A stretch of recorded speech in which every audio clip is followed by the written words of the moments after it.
Selamat datang di Museum Prasasti yang beralamat di Jalan Tanah Abang 1 nomor 1 Jakarta Pusat. Saya Eko Wahyudi sebagai pemandu di Museum Prasasti.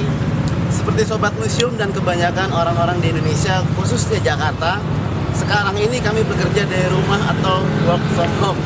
Akan tetapi saat ini saya berada di tempat yang sangat spesial untuk menceritakan kepada sobat museum tentang sejarah dan koleksi-koleksi Museum Prasasti melalui virtual tour. Mari ikuti saya. Pemakaman ini bertahan sampai tahun 1974.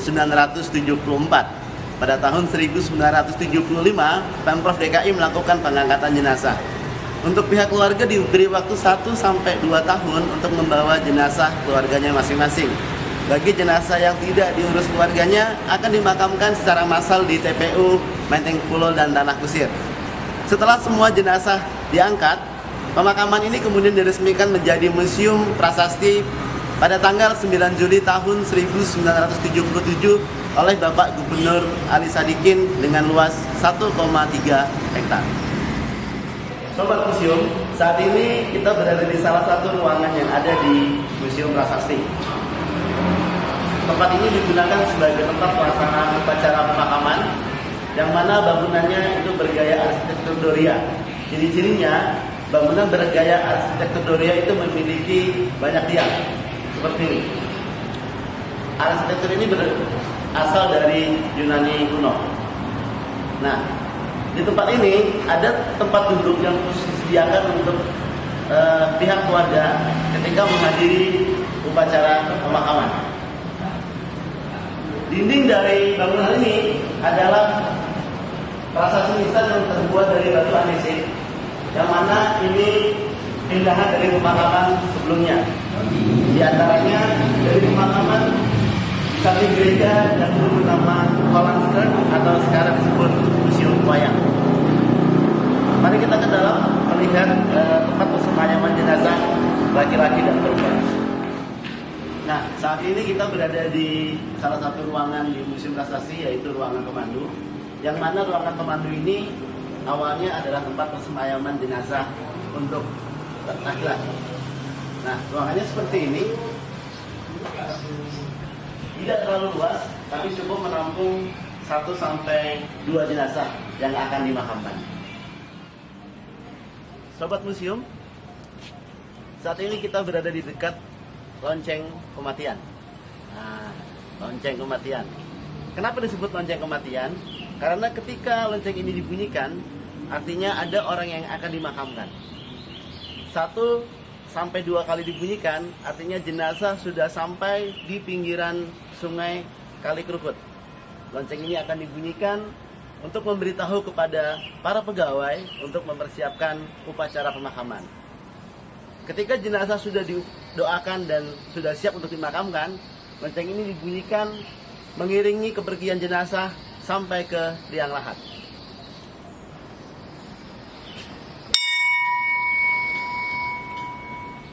Baik sobat museum, Museum Prasasti juga memiliki koleksi kereta. Nah, kita memiliki 3 kereta, 2 diantaranya pemberian Presiden Jokowi dan yang 1 merupakan kereta jenazah. Mari kita lihat koleksi-koleksinya. Nah, yang kiri dan kanan ini adalah ketika pemberian Pak Jokowi ketika beliau masih menjabat sebagai Gubernur di DKI Jakarta. Nah, yang tengah ini merupakan kereta jenazah yang masih asli yang dipergunakan untuk menjemput jenazah dari pinggiran sungai menuju ke area pemakaman yang berjarak kurang lebih 500 meter. Yang unik adalah kuda si penarik kereta jenazah ini jumlahnya berdasarkan strata atau tingkatan sosial bagi orang yang meninggal. Apabila tingkatan strata atau sosialnya orang yang meninggal lebih tinggi, maka kudanya itu akan lebih banyak. Nah, sobat museum, saat ini kita sedang menuju ke koleksi berikutnya, yaitu batu Jepang. Batu ini dibuat oleh pemerintah Jepang dan diletakkan di Museum Prasasti karena untuk mengenang tentara Jepang yang tewas ketika melawan sekutu pada tahun 1942 di daerah Sungai Ciantung, Lewiliang. Sampai sekarang, kedutaan Jepang selalu mengadakan sembahyang secara rutin. Dalam setahun itu bisa 2-3 kali mereka melakukan sembahyang di tempat ini. Baik Sobat Museum, saat ini saya berada di salah satu koleksi museum prasasti, yaitu Crying Lady. Kenapa disebut Crying Lady? Karena bentuknya seperti patung yang sedang bersedih atau menangis. Kalau ceritanya, patung ini dibuat oleh pihak keluarga yang ingin mengenang kesedihan anaknya yang baru beberapa bulan menikah, tetapi suaminya tiba-tiba meninggal karena penyakit malaria. Karena tidak kuat menanggung kesedihan, maka dia memutuskan untuk mengakhiri hidupnya. Patung ini dibuat agar setiap orang yang datang ke sini bisa merasakan kesedihan yang dialami oleh anaknya. Nah, patung ini dibuat oleh Tuan Antonio Carminati dari Milan, Italia.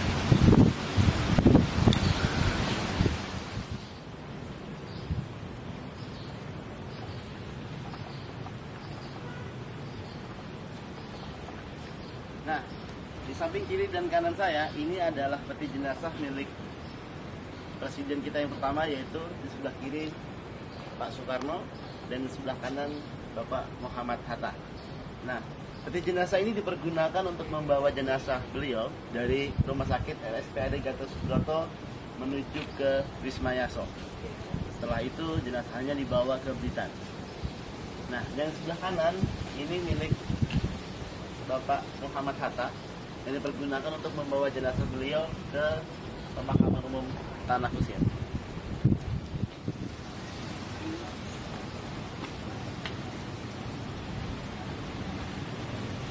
Baik Sobat Museum, saat ini kita sudah berada di salah satu koleksi in situ milik Museum Prasasti. Apa itu koleksi in situ? Yaitu koleksi yang dari awal pemakaman sampai sekarang tidak mengalami perubahan. Koleksi ini adalah milik prasasti misalnya Olivia Mariamne Raffles. Beliau adalah istri pertama dari Gubernur Jenderal Thomas Stafford Raffles, Gubernur Jenderal di Batavia pada masa pemerintahan Inggris di Batavia. Dari tahun 1811 sampai 1816. Ketika menikah dengan Raffles, usianya terpaut hampir 10 tahun lebih tua. Karena Olivia menyukai tumbuh-tumbuhan, maka Raffles membuatkan taman bunga yang sekarang disebut Kebun Raya Bogor. Olivia meninggal di usia 43 tahun karena mengidap penyakit malaria. Raffles itu sangat sedih sekali sehingga dia ingin sekali memakamkan istrinya di area Kebun Raya Bogor. Tapi sayangnya sebelum meninggal, Olivia mempunyai wasiat ingin dimakamkan di samping sahabatnya, yaitu John Casper Leyden. Karena tidak bisa memakamkan istrinya di Kebun Raya Bogor, Raffles pun membuat tugu kenangan yang isinya adalah puisi-puisi cinta yang khusus dipersembahkan untuk istrinya. Romantis ya?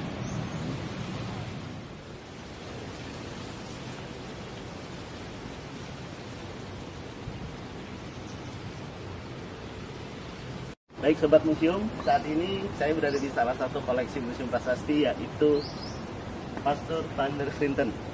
Ya, dimana beliau adalah seorang pastor kepala di Batavia dan beliau itu sangat terkenal sehingga ketika dia meninggal, rakyat Batavia itu sangat kehilangan si pastor ini, sehingga mereka membuat patungnya untuk mengenang si pastor tersebut.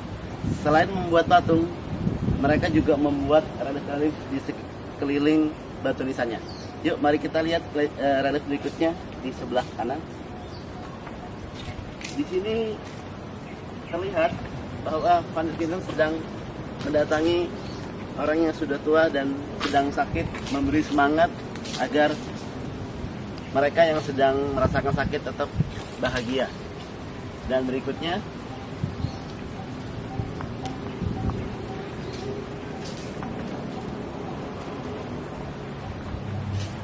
di sini ada relief Pastor Van der Slinten sedang bercengkrama dengan dua orang anak, karena beliau sangat menyayangi anak-anak yang terlantar. Jadi dulu ketika orang Belanda menyukai orang pribumi dan sampai punya anak, biasanya anak-anak tersebut akan terlantar. Sehingga Pastor Van der Slinten ini lalu membuat panti asuhan yang sekarang kita kenal sebagai Yayasan Vincentius. Nah, Sobat Museum, sekarang kita akan menuju ke koleksi yang terakhir, yaitu koleksi Johann Jacob Faerry. Koleksi ini tidak kalah menariknya karena banyak orang yang suka atau mempunyai hobi fotografer melakukan kegiatan foto-foto di tempat ini. Mau tahu? Yuk ikuti saya. Sekarang kita sudah berada di salah satu koleksi museum prasasti, yaitu milik Jenderal Mayor Johan Jacob Perry. Gimana koleksinya? Keren kan? Nah, koleksi ini terbuat dari besi. Nah, jadi ini menggambarkan kemegahan sebagai penghargaan untuk jasa-jasa Johan Jacob Perry di bidang kemiliteran. Di sini, beliau adalah seorang komandan militer pertama untuk wilayah Pulau Jawa. Pernah menjadi asisten pribadi Jenderal Marcus de Kock ketika mendampingi beliau berunding dengan Pangeran Diponegoro. Baik Sobat Museum, sekian virtual tour kita kali ini. Mohon maaf apabila ada kekurangan dalam penjelasan kami. Jangan lupa setelah pandemi berakhir berkunjung ke Museum Prasasti. Terima kasih atas perhatiannya. Wassalamualaikum warahmatullahi wabarakatuh. Salam museum di hatiku.